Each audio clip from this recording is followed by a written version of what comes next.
Hello, and welcome back to the Curious Kid Podcast. The topic we are getting curious about this week is a topic that was first suggested to us over 3 years ago. We honestly didn't know if we could get a full episode out of the topic, so we held off for a bit. Then other listeners started suggesting the same topic, so I did some research and I was surprised. It turns out that there is plenty of tasty information to chew on when it comes to this week's topic. Triple mailbag! Triple mailbag! Hello, my son's name is Gavin and he is 8 years old. We love to spend our rides in the car listening to your show. They are usually just long enough for our car rides to school each morning. He wrote you both a letter today asking for you to do a show on gum and how making bubbles is possible. We love your shows. Gavin. Why is bubblegum stretchy? Thank you, from Addie of San Francisco, California. Hi Olivia and Jacob, my name is Marguerite. I live in Vancouver, Canada. I am 9 years old, almost 10, and really like your podcast. I listen to it with my dad at bedtime. I really like the one on mermaids. I was hoping you might do a podcast about paint or gum. I think it would be really interesting to learn how they are made. Thank you from Marguerite and her dad. Those were some really super emails. We are getting curious about chewing gum this week for Gavin, Addie, and Marguerite. There is so much to get to. First, we are going to discuss the history of gum. Then, we're going to learn a bit about the ingredients of gum and how it's made. After that, we're going to share a bunch of super interesting facts about gum. Before we get to all of that, what's the question of the week? The question of the week is, what is the world record for the biggest bubble blown using bubble gum? While you're thinking about the answer, let's hop into our time machines and learn about the history of gum. People have been chewing something similar to gum for thousands of years. There is evidence that people living in Northern Europe were chewing birch bark tar 9,000 years ago. The tar was made by heating the bark of birch trees in airtight conditions. We don't know for sure if the birch bark tar was being chewed for enjoyment, the way many people chew gum today, or whether it served more of a medicinal purpose, like relieving toothaches. More recently, the ancient Mayans of America chewed something called chicle. Chicle was another substance derived from a tree, this time a sapodilla tree. Chicle was often chewed to relieve feelings of hunger or thirst. The Aztecs also chewed chicle, and they recognized the value of gum as a breath freshener. They also had some interesting rules regarding who was allowed to chew chicle. You're not kidding. Adults, especially men, were not supposed to chew chicle in public. Even married women were not viewed favorably if they chewed chicle in public. Chewing gum in public was only seen to be acceptable if chewed by children or unmarried women. It wasn't until the 1800s that chewing gum became very popular. In the 1840s, a man by the name of John Curtis boiled the resin from spruce trees, then cut the resin into thin strips before coating the strips in cornstarch to prevent them from sticking together.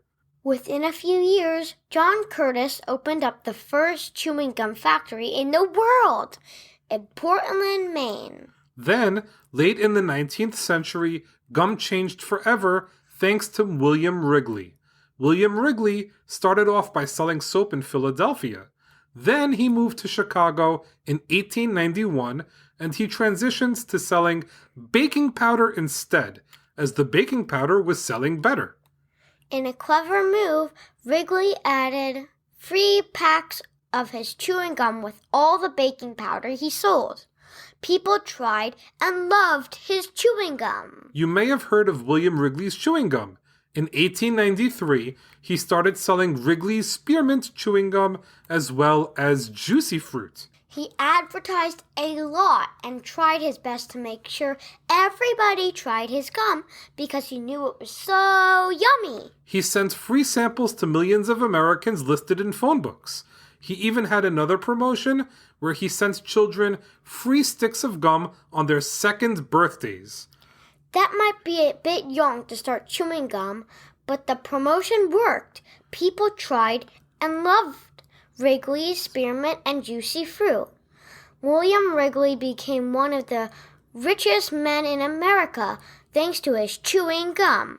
And in 2008, his great-grandson, also named William Wrigley, sold the business for a whopping $23 billion. That's enough money to buy a whole lot of gum. It sure is. William Wrigley's biggest competitor was a man named Frank Fleer. Fleer had been making gum since 1885, but he wanted to do something to make his gum different. In 1906, he released a gum that was supposed to be great for blowing bubbles, called Blibber Blubber. That's a fun name. Well, Blibber Blubber was too sticky, so in 1928, the formula was changed a little bit, as was the name. The gum that was not as sticky was now called Double Bubble, and it was, and still is, very popular. There are lots of different types of chewing gum out there, with countless different flavors, but most chewing gums share the same ingredients. First, there is the gum base. It's the main ingredient, and it is made up of 3 different components. First is the resin, which is the basic chewy part of gum. Second is the wax, which helps keep the gum soft. And last is the elastomer, which helps keep the gum flexible. Next, sweeteners are added to gum. You're not going to believe what sweeteners do, or maybe you will. Sweeteners help make gum sweet and give lots of yummy flavor. Softeners are also used in gum to help the gum retain moisture and to increase flexibility. The softeners help give gum the soft and chewy texture it has as you chew it. Flavorings are also used to give gum whatever yummy flavor it's supposed to have. Some of the most popular flavors include peppermint or spearmint. Finally, gum is coated with something called polyol that helps keep it fresh for a long time until it is finally enjoyed. The polyol coat comes off quickly once the gum encounters saliva. Gum is made by melting the basic ingredients together, then mixing other additional ingredients. Once all the ingredients come together, the mixture is shaped, then it's treated to get the desired texture. Once it is the right shape and texture, the gum is cooled and then wrapped. Gum is so interesting. We actually talked about gum all the way back in episode 4, Curious About Candy. We learned that gum doesn't really stay in your belly for a long time after you swallow it. Gum getting clogged up in the belly is super rare. Chewing gum will actually hang around in the belly for a couple of days, and then your body will get rid of it. The body can't digest gum the way it digests other foods, but it will still remove the gum after a few days. That's if you swallow gum in the first place. Gum should really be thrown away when you're done enjoying it. Besides being yummy and helping with smelly breath, also called halitosis, gum has other benefits that are not so obvious. Studies have shown that chewing gum actually helps with concentration. Chewing gum during takeoff and landing in an airplane will also help prevent your ears from popping. It helps by forcing you to make more saliva and balancing the pressure in your head. Chewing gum also helps with heartburn. Studies have shown that chewing gum can lower the acid in the esophagus, giving relief to many people that have heartburn. Chewing gum will also help prevent your eyes from tearing while you're cutting an onion. How in the world does that work? Chewing gum forces you to breathe more through your mouth rather than your nose. That means that less of the onion vapors that cause irritation will make it to your lacrimal glands, where they cause you to tear up. All right, Olivia, let's answer the question of the week. In 2004, Chad Fell of Alabama broke the record for the biggest bubble blown with bubble gum. What's the record? His bubble measured 20 inches or 50.8 centimeters. That's insane. To break the record, Chad used 3 pieces of double bubble gum.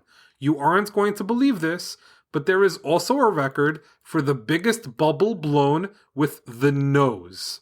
You have to be kidding me. Blowing bubbles with your nose? How does that even work? Well, Joyce Samuels of Kentucky broke the record in 2000. She blew a bubble measuring 11 inches, or 27.94 centimeters, using her nose. She started blowing bubbles with her nose to make her kids laugh. What she does is she chews the gum for at least an hour. Then she shapes it into a rectangle using her hands.